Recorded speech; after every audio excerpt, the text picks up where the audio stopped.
I'm so excited. I cannot tell you how awesome this is. Now, I've always wanted to do this. I've seen you YouTubers do something like this. You light a piece of paper and throw it in.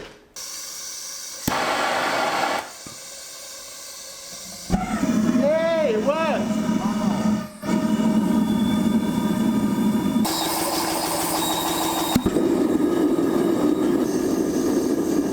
Hi everyone, Julian here. So I'm a little behind with my editing, mainly because of the way I shoot stuff and then put the videos together afterwards without a plan. So they tend to be documentary style, you know, that's not what they are, they're stupid. But they tend to be slowish affairs. Anyway, I've done loads with the Foundry and I'm dying to show you all my progress. So in the interest of brevity and catching up with where I am in real life, so I don't have a massive job list to do editing wise, I'm going to just zoom through the last couple of weeks to get us up to a more recent timeline. In my last vid I just lit the Foundry and I showed you some nice footage of my burner, but the idea is to melt some metal and make some cool things from it, so let's get a move on. I slowly rose the temperature of the Foundry up to around the 500 degrees centigrade mark. While it was warming up, I spent the day making some items I needed to safely run the Foundry, namely a Crucible Lifter, without which I can't lift the red hot crucible out of the furnace. Obviously this needs to be reasonably well made and not too rubbish.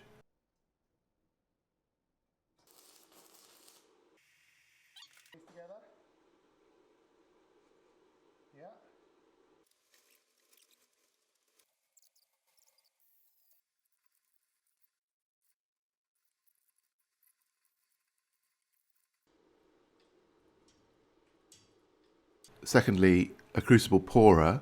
This is just a circle of bar stock that will fit the crucible, welded to a long handle that will let me lift up the crucible at a distance and pour out the molten metal. It fits in there nice pouring thing, and you can sort of even go slightly over. Ooh, that's really hot, I've just touched it by myself. Finally, I need somewhere to pour the leftover metal after I've filled the main mould. Any leftovers need to be safely put somewhere to cool, so I need an ingot mould. This is just made from some scrap angle iron I had in the workshop.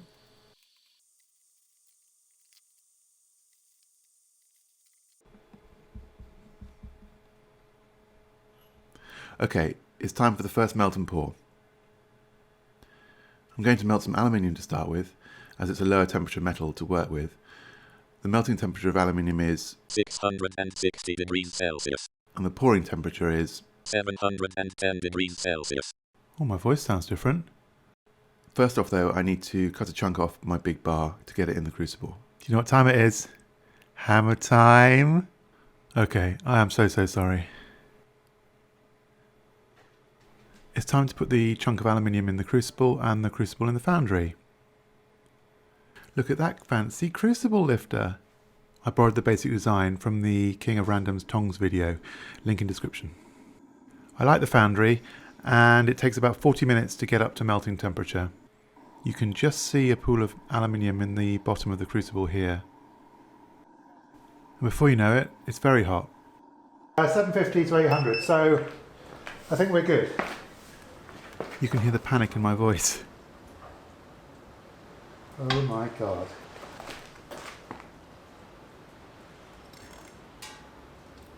At this point I'd noticed the temperature of the aluminium had dropped significantly, so I put the furnace back on.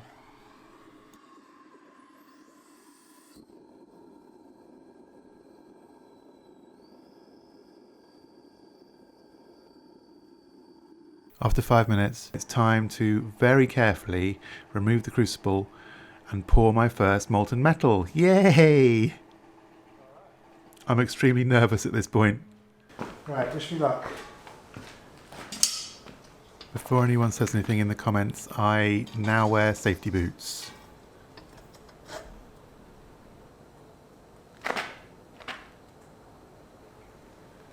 That crucible is surprisingly heavy. Wow! Brilliant! Its temperature has dropped quite significantly again.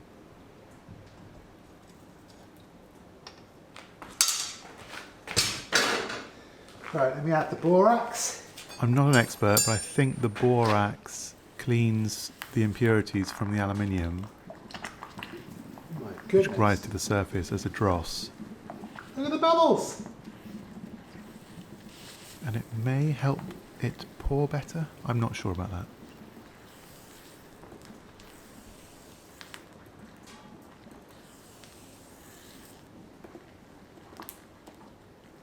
Look at the bubbles. That's so awesome.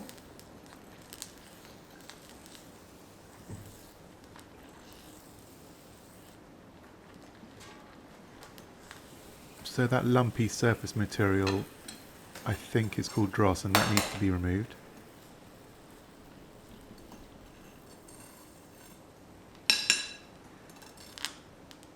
Right, let's pour this. Here goes. Time to try the Crucible Pourer. Yes, first pour.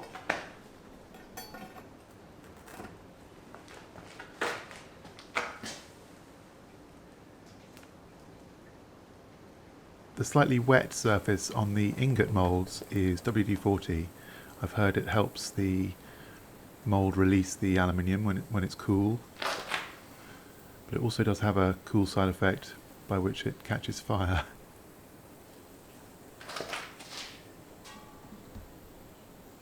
And yes, that is an Amazon £3 muffin tin. Seems to work a treat.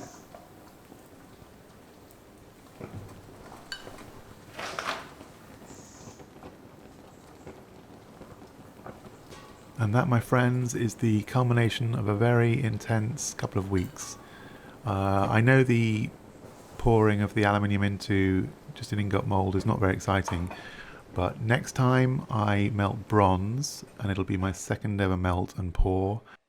To celebrate 1,000 subscribers, yes, I know I'm a little late, I will be making a solid bronze YouTube play button and also a solid bronze gear knob for my David Brown tractor. And spoiler alert, they both end up awesome. Well, actually, they're not 100% awesome, but I think they're awesome. I think a pro caster might think they were dreadful, but they are brilliant to me. First ever pour. Wow, that is hot. This worked well. It did sort of tip over upside down, so I've seen people with a kind of a hook mechanism, but this was a lovely, lovely size, and it gripped, you know, good, easy to grip. My little stirrer and plunger worked well. I'm not even sure if that's good aluminium or, you know, dross, I think they call it.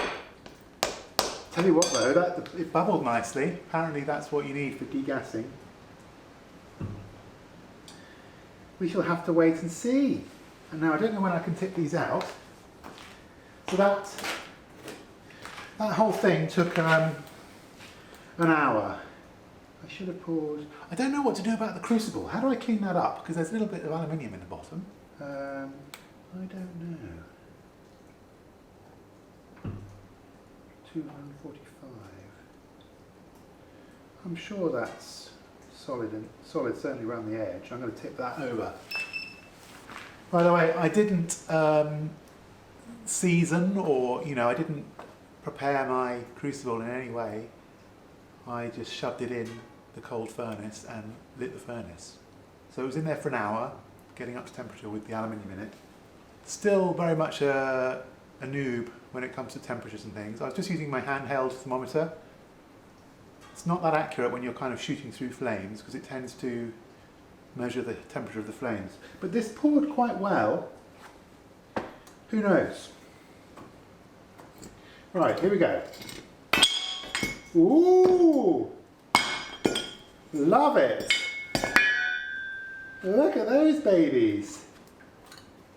Ooh, that was hot.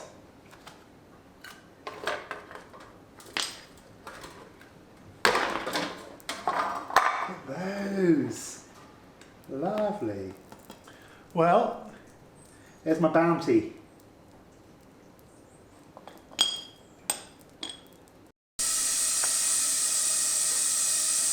Okay, I've cooled them down. Let's start this.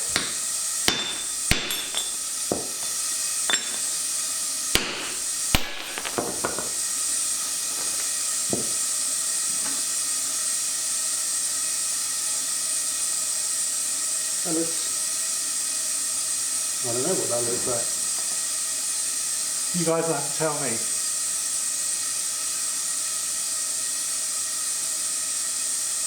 That was a lot of fun. Thank you for watching, everybody. Please give a thumbs up. Subscribe if you haven't. It really helps me out. It lets me know that it's worth doing these things. And see you guys soon. Bye.